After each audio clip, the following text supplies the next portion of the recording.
মাত্র 10 টাকার গুঁড়ো দুধের প্যাকেট দিয়ে বানিয়ে নেওয়া যেতে পারে পাম কেক। ডিম ছাড়াই এই পাম কেক তৈরি হবে ঘরে থাকা প্রেসার কুকারে। আর বাড়িতে বানালে খরচাও হবে বাজারের থেকে অনেক কম। সামান্য কিছু উপকরণে খুব সহজে যে কোনো কেউ এই টেস্টি পাম কেক বাড়িতেই বানিয়ে নিতে পারবে। নমস্কার বন্ধুরা, হেসেল বনলক্ষীতে আপনাদের সকলকে স্বাগত। কেকের ব্যাটারটা বানাবার জন্য প্রথমে একটা বাটিতে নিয়ে নিচ্ছি 1/4 বাটি সাদা তেল। এটা সাদা তেল না দিয়ে আপনারা বাটার দিয়েও বানাতে পারেন, তো আমি আজকে সাদা তেলেই বানিয়ে নেব। এখন দিচ্ছি ওই বাটিরই 3/4 গরুর দুধ। দুধটা আগে থেকে জাল করে ঠান্ডা করেছি, এটা ঠান্ডা নয়, নর্মাল টেম্পারেচারে আছে, সেই দুধটার মধ্যে দিয়ে দিচ্ছি। ওই বাটিরই হাফ বাটি নিয়েছি চিনি, তবে চিনিটা আমি গুঁড়ো করে দেব। চিনিটা মিক্সার গ্রাইন্ডারে বাটিতে গুঁড়ো করে এর মধ্যে দিয়ে দিচ্ছি। কেক বানানোর আগে মেজারমেন্ট করার জন্য একটা বাটি অথবা কাপ ঠিক করে নিতে হবে, আর সমস্ত উপকরণ সেটাতে দিলেই পারফেক্ট কেক তৈরি হবে। এখন এটা খুব ভালোভাবে ফেটিয়ে নিতে হবে। যদি গোটা চিনি দেওয়া হয় তাহলে চিনিটা গুলতে অনেকটাই সময় লেগে যায়, তাই অবশ্যই চিনিটা গুঁড়ো করে দেওয়ার চেষ্টা করবেন, তাহলে খুব তাড়াতাড়ি গুলে যাবে। তেল, চিনি আর দুধ একসাথে মিশিয়ে নিতে হবে। কেক তো আপনারা সবাই বানান, কিন্তু এইভাবে একবার বানিয়ে দেখুন, খুবই সুন্দর কেক হবে। এটা আমি খুব ভালোভাবে গুলে নিলাম, এতে আর গোটা চিনি নাই, যেহেতু চিনিটা গুঁড়ো করা ছিল, তাই তাড়াতাড়ি গোলা হয়ে গেল। এখন আমি এর মধ্যে দিচ্ছি 1 বাটি ময়দা। ওই বাটিরই 1 বাটি ময়দা দিয়ে দিচ্ছি। আর যে পাউডার দুধটা নিলাম 1 প্যাকেট, সেটাও এর মধ্যে দিয়ে দিচ্ছি। এটা দিয়ে দিলাম। এখন এটা খুব ভালোভাবে একসাথে ফেটিয়ে নিতে হবে। একটা স্মুথ ব্যাটার তৈরি করতে হবে। সাধারণ চামচ দিয়েও এটা ফেটিয়ে নেওয়া যেতে পারে, তবে হাতে একটু সময় নিয়ে খুব ভালো করে ফেটিয়ে নিতে হবে।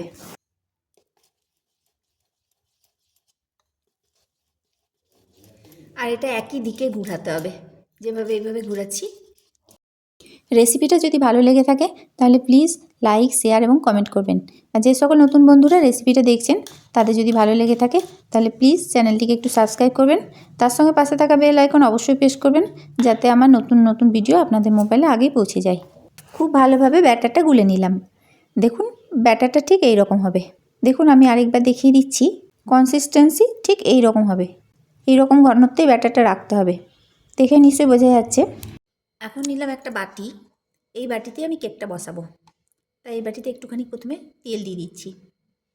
তেলটা ভালো করে গোটা বাটিতে লাগিয়ে দিতে হবে। আমি কেকটা বানাবো কুকারে, তাই কুকারের মধ্যে ঢুকবে সেই রকম বাটি নিতে হবে। আগে বাটিটা দেখে নিতে হবে কুকারে ঢুকবে কিনা, সেই রকম সাইজ করে একটা বাটি নিতে হবে, যে কোনো বাটি। গোটা বাটিতেই তেলটা ভালো করে লাগিয়ে নিলাম। এখন আমি কোনো ব্যাটার পেপার ইউজ করছি না, নিচে এমনি প্লেন পেপার সাইজ করে কেটে নিয়েছি। এখন এর মধ্যে বসিয়ে দিচ্ছি, একদম এই সাইজ করেই কেটে নিয়েছি। আর এই চারিদিকেও বসিয়ে দিচ্ছি এইভাবে।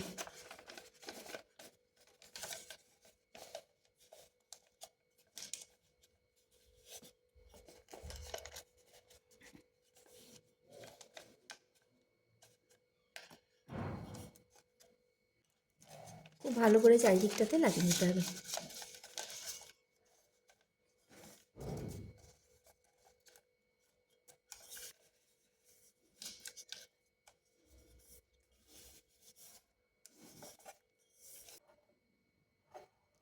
এবং এইভাবে পেপারটা আমি পেরে নিলাম। কেকের ব্যাটারে বেকিং পাউডার দেওয়ার আগে এই বাটিটা কিন্তু রেডি করে নিতে হবে। এখন এই ব্যাটারের মধ্যে দিয়ে দিচ্ছি 1 চামচ কেকের এসেন্স। 1 চামচ মতো এসেন্স এর মধ্যে দিয়ে দিলাম। ভ্যানিলা এসেন্স দিলাম। এটা খুব ভালো করে মিশিয়ে নিতে হবে। ওদিকে আমি কুকার গরম করতে দিয়ে এসেছি, কারণ এই বেকিং পাউডার দেওয়ার পর আর এটা রেখে দেওয়া চলবে না, সঙ্গে সঙ্গে বসাতে হবে, তাই এই সময় আমি কুকারটা লো ফ্লেমে গরম করতে দিয়ে দিলাম। ভ্যানিলা এসেন্সটা খুব ভালো করে মিশিয়ে নেওয়ার পর দিচ্ছি 1 চামচ বেকিং পাউডার, দিচ্ছি 1 পিঞ্চ মতো খাবার সোডা, বেকিং সোডা। এখন এটা খুব ভালো করে মিশিয়ে নিতে হবে।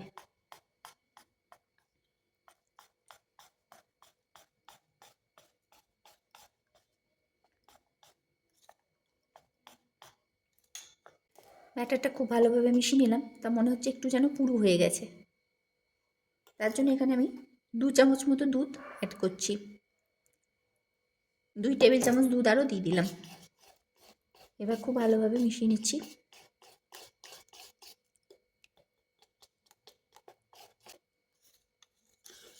খুব ভালোভাবে মিশিয়ে নিলাম। এখন কনসিস্টেন্সিটা ঠিক এইরকম আছে। এখন এটার মধ্যে ড্রাই ফ্রুটস অ্যাড করছি। দিয়ে দিচ্ছি কিছুটা চাল কুমড়ো মোরব্বা, দিচ্ছি চেরি, কাজু, আপনারা আপনাদের পছন্দ মতো অ্যাড করতে পারেন। দিয়ে দিচ্ছি কিশমিশ। এটার পরিমাণগুলো বলছি না, আপনারা যত ইচ্ছা ড্রাই ফ্রুটস দিতে পারেন। খুব ভালোভাবে মিশিয়ে নিচ্ছি। এবার যে বাটিতে কেক বানাবো সেই বাটির মধ্যে ব্যাটারটা দিয়ে দিচ্ছি।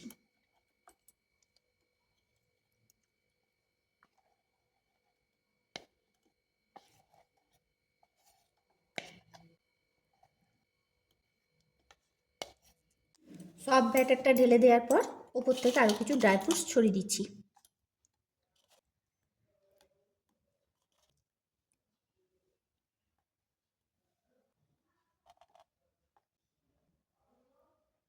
আপনারা যে ড্রাই ফ্রুটস পছন্দ করেন সেটা দিলেই হবে।